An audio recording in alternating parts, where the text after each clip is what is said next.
Sap, good to see you, brother. Good to see you, Adam. Man, it is end of summer. Can you believe it already? I feels like I just left work, man. I can't believe that it's been 5 months since I went to work last. The quarantine flew by, huh? It just flew by like a 3-day weekend, man. I can't believe it's time to go back to school.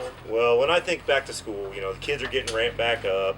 I always want that one last summer barbecue. Me too, man. And I got to come up with something really good to make it so it's a nice celebration, so that Josh and I are ready to go back to school and feeling like we got something to celebrate and celebrate the end of the summer. So when I think summer barbecues, it's always corn on the cob, watermelon, and some meat. What meat are we doing today?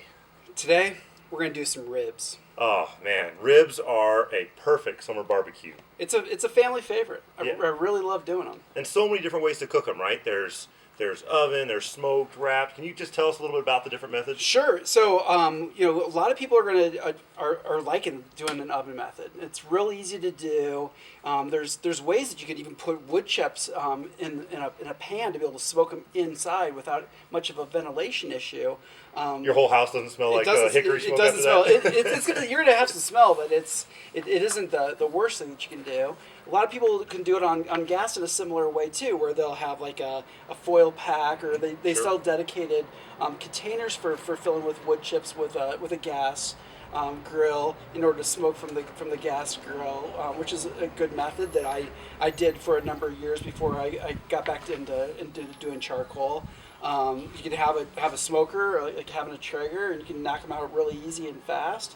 But today we're going to do an indirect smoke on our charcoal grill with some peach wood and some pecan wood. Oh, that sounds delicious. So when I read about how to cook ribs, a lot of things I'm reading are this 3-2-1 method. What does that mean? 3-2-1 is a great consistent method, especially if you can keep your temperature exactly where you want it to go. So you're gonna cook it indirect for 3 hours, and then you're gonna wrap it and for another 2 hours, and then take it out of. Then that'll really hold in the moisture. It'll make it so that your ribs are cooked all the way through, and they're nice and fall off the bone tender. And then one last hour just with some sauce on it, indirect, so that you don't end up burning that sauce on top of your ribs. Sure. And what are we wrapping it with? Well, you can. There are multiple methods on that too. You can do aluminum foil, but that's going to be a conductor of heat. There are people who use butcher paper. That's a pretty consistent thing that the people who do with the Traeger. We're going to do the foil method and make it so that fire really gets down low, hopefully in the sub 200s for that. So it just really is that slow simmer in the foil pack. Perfect. So that foil is actually going to hold the heat in, hold the juices in. With the butcher paper, you're actually using the butcher paper because it has some porous capabilities in the paper itself. So it's actually going to let more smoke in. We're hoping we're going to get all the smoke taken care of in that first 2 hours. Right. With the first 2 hours and with that last hour with the sauce on it. Right. I'm hoping that last hour with the sauce will also help it. And this is a new method for me. I've really stuck to the indirect for about 3 or 4 hours. Sometimes I'll then put it in the oven for about an hour and then serve it, or leave it in indirect for 3 hours. Let that fire really pretty much almost just die. Sauce it and then leave it on there for an hour, and then it's really just that residual heat around it that cooks it for that last hour. So Sure. it's still in that ballpark of 4.5 hours. Sure. So. And then the other thing I read about is spritzing, right? Yeah. You spritz ribs. Like cooking ribs feels like a manly thing to do. Like we're gonna grill some ribs, we're gonna smoke some ribs, and we're gonna spritz it.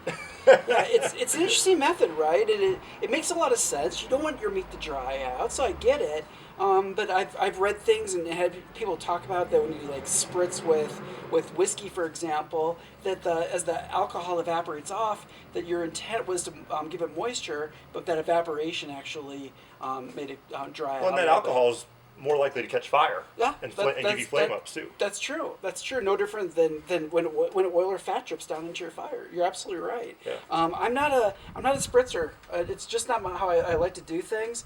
I like to make sure that I've added some pretty good moisture with the rub ahead of time, and I hope for the best with that. And that if I can keep my temperature pretty constant and not getting too hot, I'm hoping that it should still hold on to the moisture, not get too dry. Well, then the big question, of course, is how you finish it.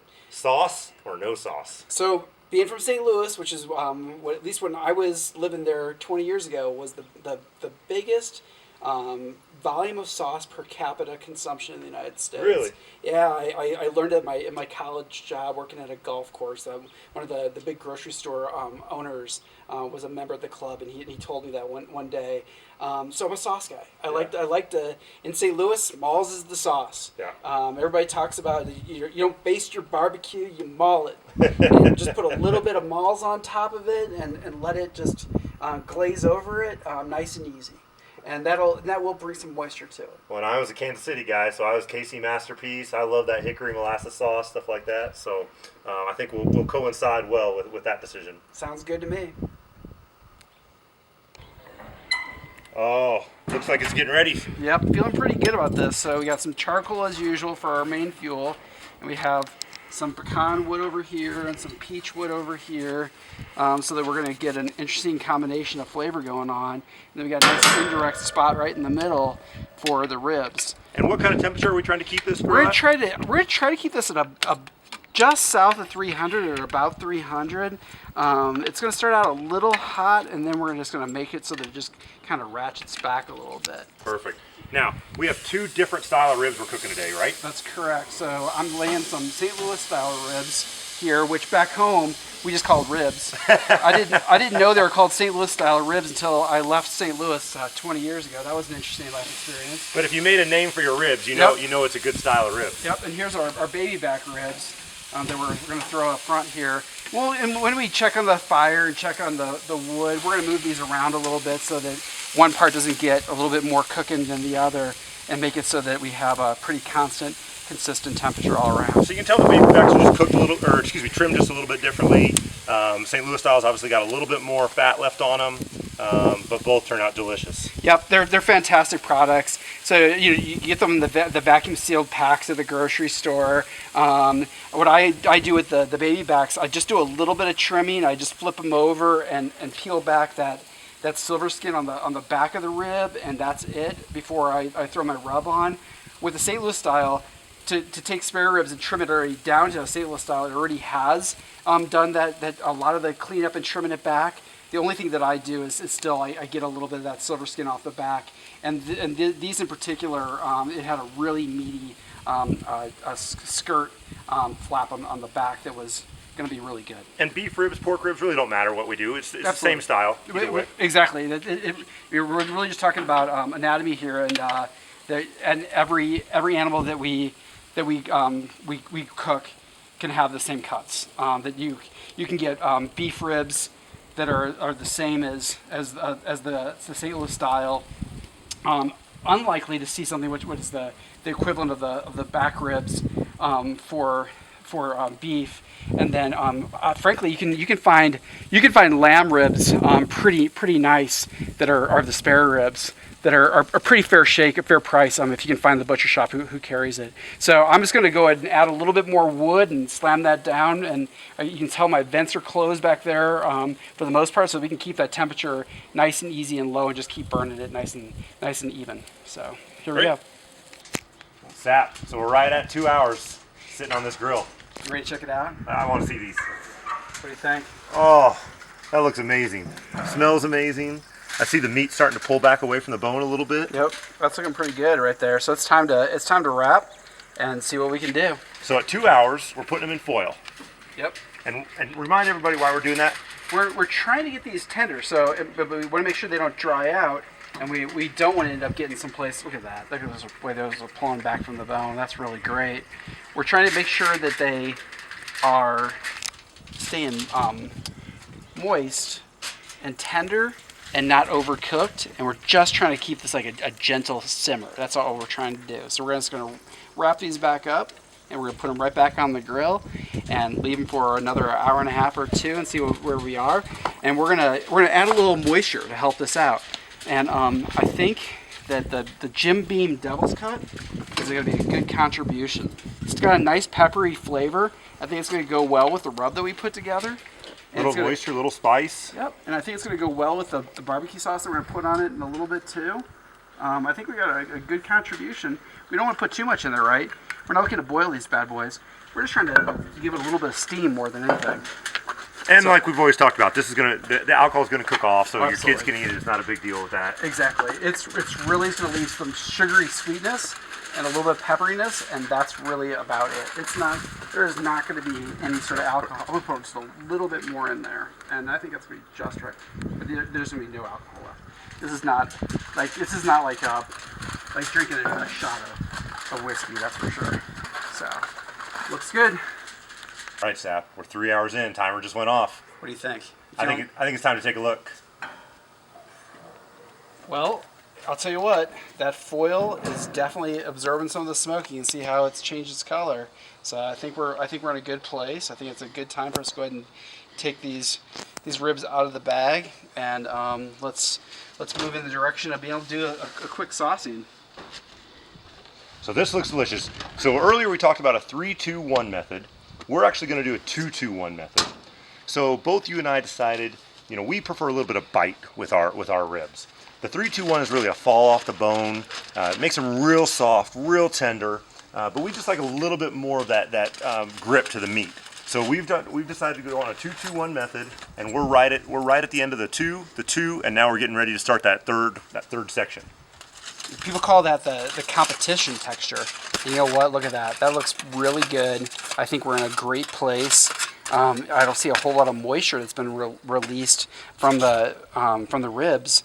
But I also don't see much of any of the whiskey, which means all that whiskey is either evaporated or in those ribs, making them delicious. That's right. And so earlier we talked about we weren't going to spritz with whiskey, but we did wrap with whiskey. And the difference there is that spritzing with whiskey actually goes down onto the open fire, can cause flare-ups, things like that.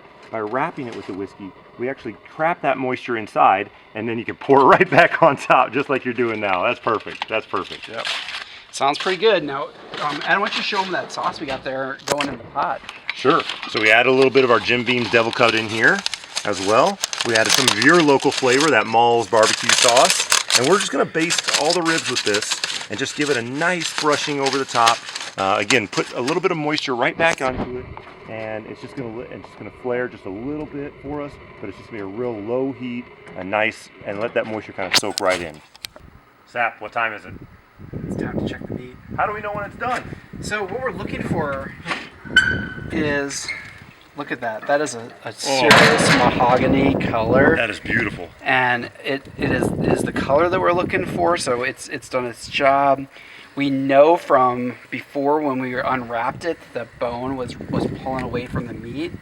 And I feel very confident that we're going to be really happy with how tender these are. So it's time to pull it off. So no thermometer probe, because the probe will actually touch the bone and it gives you a misread. Exactly. Right? That's the problem. You're absolutely right. I've also heard about a bend test. Yeah, we can do that. My concern about doing that is that I don't want to end up like I kind of like them to look pretty and cut when I serve them. And we know that they were the right flexible bending when we were moving them from the rack to the foil and back earlier. So I think with some pretty good confidence, they were ready when we took them out of the foil. Yeah.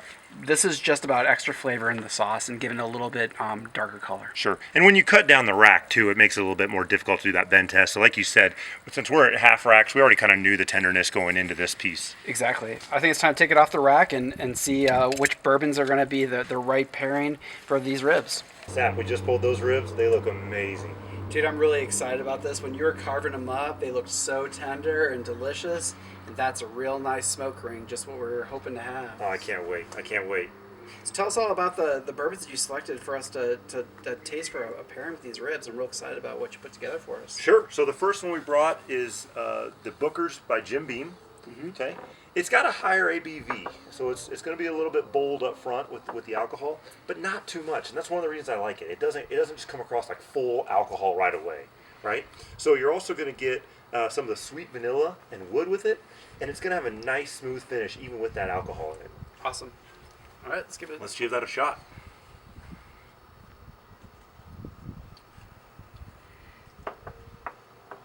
That's a really good whiskey. So smooth.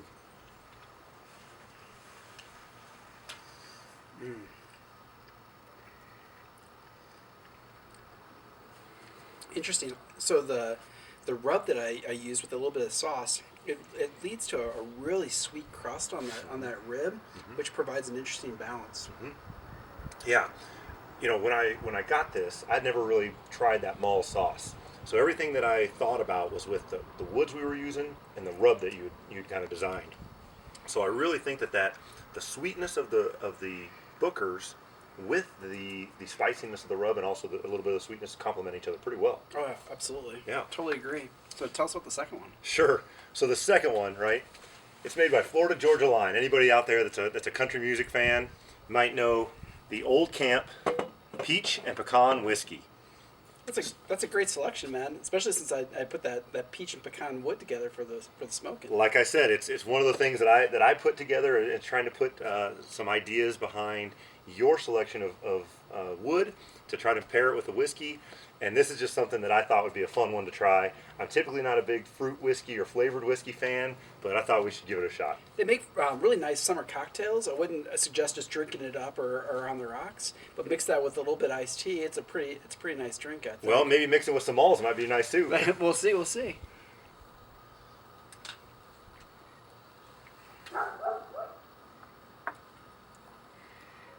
I definitely smell that going in. You really get that peach is really profound.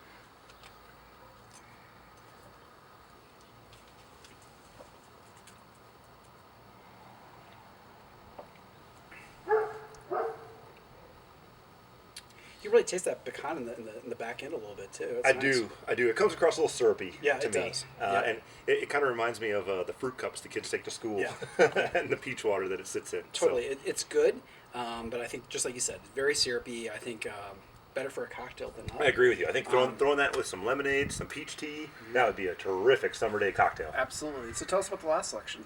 So the last one is the Four Roses. And it's the Four Roses small batch. I actually really like the entire line of Four Roses. The small batch, the single barrel, even just their regular one. It's usually got a pretty fruity kind of floral sense to it, some sweetness, but it definitely has some kind of the wood finish to it as well. So I thought it might be a nice finish, and again, something very different from the Bookers that we tried. Absolutely.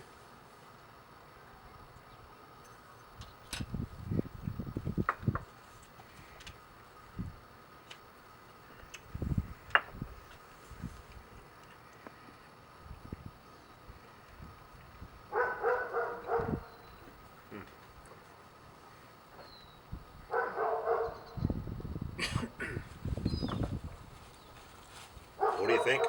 I think it's really good. It provides a different contrast than the first two. It's really good. It's a delicious whiskey, that's for sure. It's definitely kind of got a smoothness and almost a creaminess to it that I think complements the meat and the rub and the sauce really well. So, well, which one of the three would be your choice today? I was really trying to prevent myself from thinking too much about it before the taste, and I had it in my head that I wasn't going to want the Booker with the rib, but honestly, the Booker with the rib was my personal favorite. Yeah, I can see that. And again, the Old Camp, I think, throw that in a cocktail, and you have your barbecue, your end of summer barbecue. That might be perfect. The Four Roses is really one of my favorites. I love the small batch, but I honestly think the Booker's is the one too. I like the bite that goes so well with the sweetness and the savoriness of the ribs. I really feel like I was getting a better balance of flavors from the Booker with the ribs, where I really felt like the Four Roses was overshadowing the rib, and it's powerful, delicious bourbon flavor. No different than the overpowerful sweetness of the syrupy of the Old Camp. That it was overpowering the rib. But if they're going to partner together and they can't overpower each other, and they got to be a balanced team. Absolutely. Got to go with the Booker. So. Perfect. So we chose the Booker today. Give them a try. Let us know which one you guys like the best, and come check us out again soon.